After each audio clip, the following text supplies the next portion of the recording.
Baiklah, yang selanjutnya saya akan membahas tentang pakaian liturgi uskup yang digunakan di dalam misa.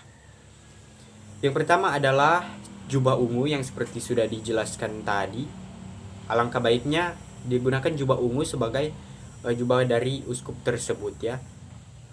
Boleh juga sesuai ketentuan uskup untuk menggunakan jubah putih atau hitam, tapi lebih serasi apabila dalam misa uskup tersebut menggunakan jubah ungu. Yang selanjutnya adalah amik.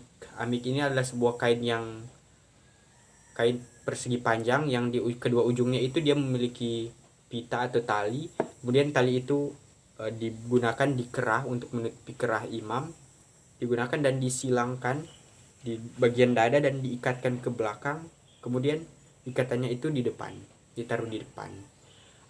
Amik ini sebagai tanda untuk melindungi kepala dari seorang uskup yang akan memimpin misa dari hal-hal yang buruk, dari setan yang bisa mengganggu uskup saat memimpin misa. Yang selanjutnya adalah alba, berasal dari bahasa Latin albus yang berarti putih. Dia panjang sama seperti rochet ya, tapi rochet dia hanya sampai betis atau bawah paha, namun alba dia sampai ke kaki ya, sampai ke kaki. Yang alba ini dia ada yang alba tradisional.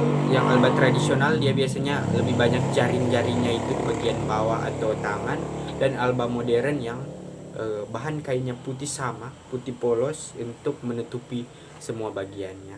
Yang selanjutnya adalah single. Single yaitu berbentuk tali yang berwarna sesuai dengan warna liturgi. Di ujungnya, kedua ujungnya itu dia memiliki rumbai, dan single ini diikatkan di pinggang seorang imam sebagai memiliki simbol untuk melindungi akan simbolnya yaitu keterikatan seorang uskup tersebut saat memimpin misa, uskup atau imam saat memimpin misa. Yang selanjutnya adalah stola. Stola ini dia berbentuk selendang yang memanjang ke bawah, biasanya seiras dengan warna kasula yang digunakan. Biasanya dihiasi dengan hiasan-hiasan indah di dalamnya. Stola ini melambangkan tugas dari seorang uskup untuk mewartakan Injil secara gagah berani. Yang selanjutnya adalah salib pektoral tali. Salib pektoral tali seperti yang sudah dijelaskan di bagian awal tadi. Salib pektoral tali ini digunakan setelah stola.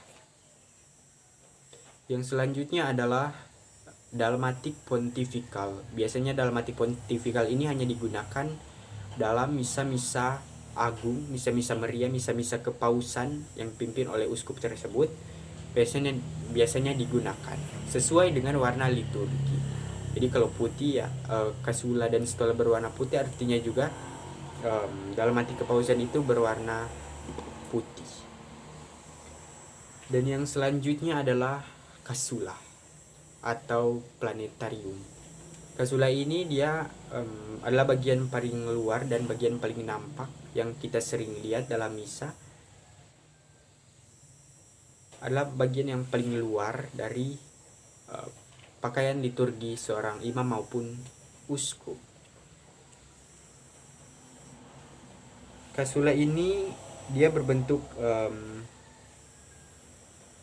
panjang ke bawah, memanjang ke bawah, dan kasula ini sebenarnya memiliki berbagai bentuk ya. Salah satunya boleh kita bicarakan di sini adalah kasula Latin. Kasula Latin itu dia memanjang ke bawah, biasanya di bagian depan dan belakang. Yang selanjutnya adalah crosier atau tongkat kegembalaan.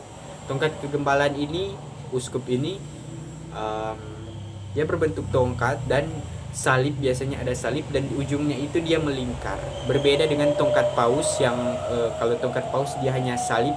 Tongkat paus itu namanya ferula, dia berbentuk salib. Namun tongkat uskup Crosier ini dia ada salibnya, namun ujungnya itu harus melingkar ya, sebagai tanda kegembalaan uskup tersebut.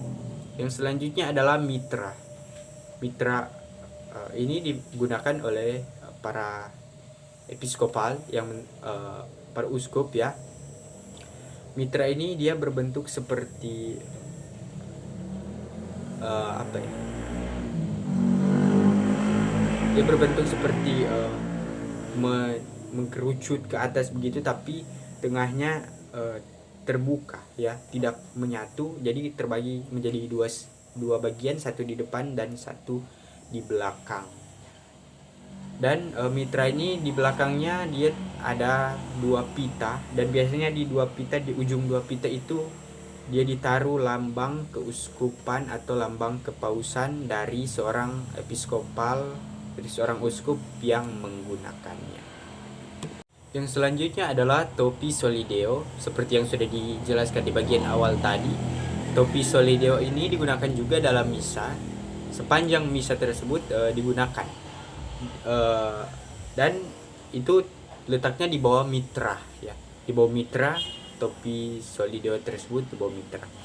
Nah, kecuali dalam doa memasuki doa syukur agung, dan setelah ritus komuni selesai, baru maksudnya setelah memasuki doa syukur agung, solideo tersebut dibuka. Namun setelah selesai doa syukur agung dan setelah selesai ritus komuni, maka solideo itu dapat digunakan kembali oleh uskup.